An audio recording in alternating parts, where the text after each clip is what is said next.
किसी समय की बात है, एक हरे भरे घास के मैदान में कुछ प्यारे खरगोश खेल रहे थे। खरगोश चारों ओर बिखरने लगते हैं, उनके फुलके हुए पूंछ उछलते हैं जैसे वे निकटवर्ती झाड़ियों में सुरक्षा की ओर भाग रहे हों।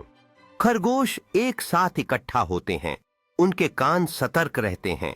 जैसे ही उन्हें खतरे का एहसास होता है और पृष्ठभूमि में सूरज डूब रहा है जिससे एक गर्म चमक फैल गई है, खरगोश एक घेरे में इकट्ठा होते हैं, राहत से मुस्कुराते हुए और उत्साहपूर्ण इशारों के साथ अपनी जान बचाने की कहानी साझा करते हैं।